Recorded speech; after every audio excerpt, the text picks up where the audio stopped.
According to MSNBC, Biden has now changed the definition of infrastructure.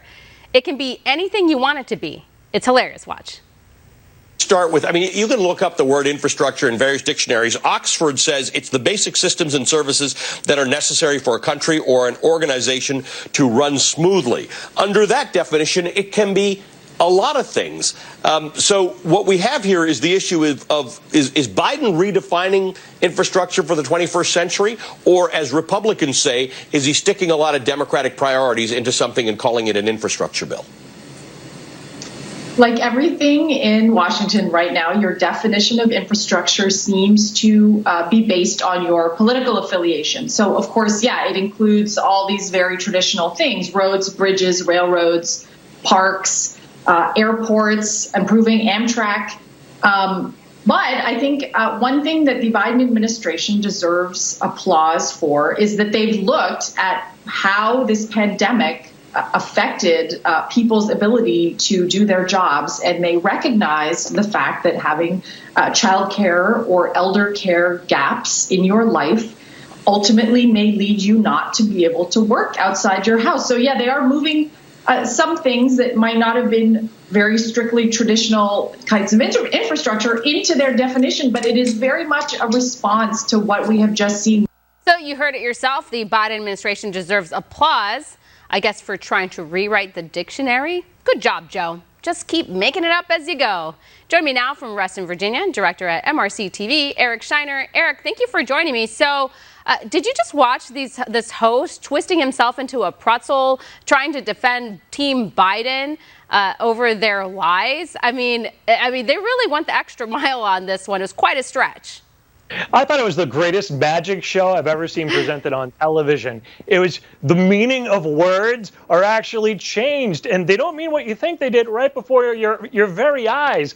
In fact, he quotes Ali Velshi quotes the Oxford Dictionary, but he doesn't finish the sentence. He just goes off and he says, well, it's things necessary for a country or an organization to run smoothly. But if you finish the definition, for example, buildings, transport, water, and power supplies, actual things, not these ideas in these democratic programs that they want in there. Actual buildings, actual structures are part of infrastructure. But they don't accept that. Hey, the only way that these lefty media outlets can report facts is if they change the meaning of what facts are.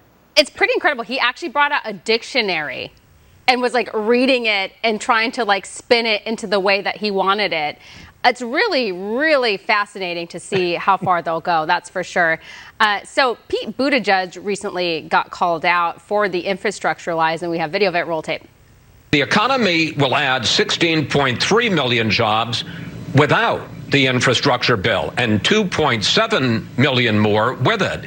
So it doesn't, as you said last Sunday, create 19 million jobs. Again, Secretary Buttigieg, why mislead folks?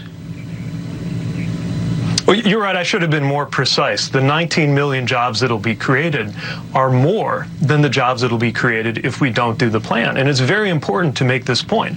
As you just showed us, 2 million more, Moody's is saying that we will create 2.7 million. Yeah, exactly. It'll create 2.7 million more jobs than if we don't do it. And that's very important because there are people on this network and others saying with a straight face that this would somehow reduce the number of jobs. In fact, at least according to that Moody's analysis, 2.7 million additional jobs if we pass this package. Just further proof that it's good for the economy, and taken as a whole, it's going to add jobs compared to doing nothing. So our Transportation Secretary, Pete Buttigieg, rarely ever has to answer tough questions. I mean, he just goes around and just says whatever makes him feel good or makes the administration look good. But this guy's such a scam artist, by the way. We played the clip on the show, I think, last week, where he got out of a black SUV to get on a bike to make it look like he's green and riding bikes. But I mean, a black SUV, one of the biggest, most gas-guzzling cars you can possibly have. He's a scam artist. And that SUV followed him, so he could have just stayed in there in the SUV, but he rode the bike. So yeah. I guess that fought the environmental exhaust somehow. Yeah, this is a Biden thing. Many folks in the Biden administration have said that. Biden himself has made this jobs claim, this 19 million jobs, Jen Psaki, others in the administration.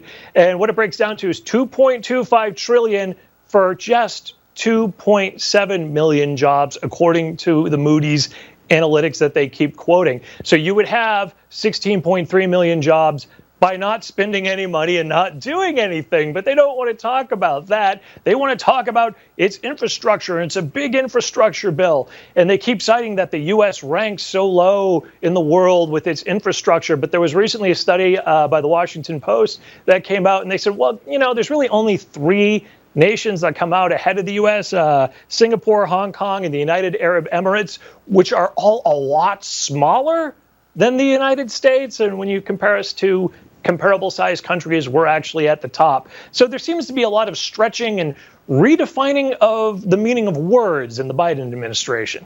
Well, as one great poet said, never let facts get in the way of a good narrative. That's for sure.